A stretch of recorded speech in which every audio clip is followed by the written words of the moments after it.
Bonjour, ici Mélanie Raymond.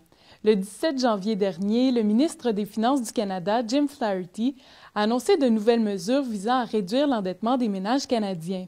Avec ces 3 mesures, le ministre vient resserrer les règles en matière d'emprunt hypothécaire garantis par le gouvernement fédéral.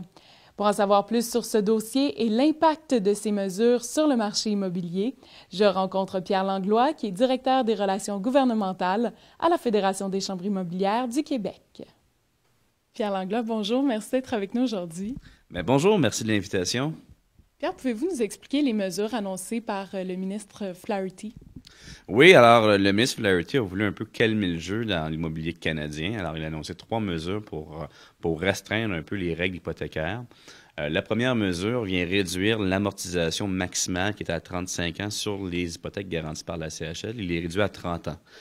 Deuxième mesure, les règles de refinancement toujours sur les prêts garantis par la CHL partent de 90 à 85 de la valeur de la propriété. Finalement, les marges hypothécaires qui étaient financées par la SCHL ne pourront plus l'être.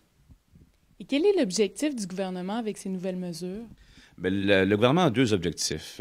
Et le ministère des Finances du Canada et la Banque centrale du Canada sont vraiment préoccupés par le niveau d'endettement des ménages canadiens. Alors, on tente de venir un peu resserrer l'accession au crédit. Et finalement, on est un peu inquiet de l'embellie du marché immobilier canadien. Et c'est là qui est un peu le problème, c'est que le marché immobilier canadien est loin d'être homogène. On a des zones avec une forte croissance, notamment dans l'Ouest canadien, et on a des marchés plus stables, plus équilibrés, comme l'Ontario, le Québec, par exemple. Et quel impact on peut s'attendre à ce que ces mesures aient sur le marché immobilier, justement?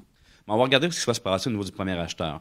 Bon, l'hypothèque 35 ans n'était pas une mesure qui était très utilisée au Québec, mais tout de même, on voit de plus en plus de premiers acheteurs l'utiliser. C'est pas le cas, par exemple, dans l'Ouest canadien, où les chiffres qu'on a, c'est que 30 des premiers acheteurs utilisaient cet outil de 35 ans. Donc, au niveau canadien, il y aura une restriction quant au premier acheteur. Au niveau québécois, ça sera plus restreint comme impact. Pierre Langlois, merci beaucoup pour ces explications. Ça me fait plaisir. La diminution de la période d'amortissement et le nouveau plafond pour le refinancement de son hypothèque entreront en vigueur le 18 mars prochain.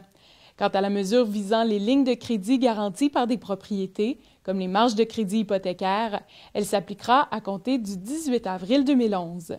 Ici Mélanie Raymond, à la prochaine!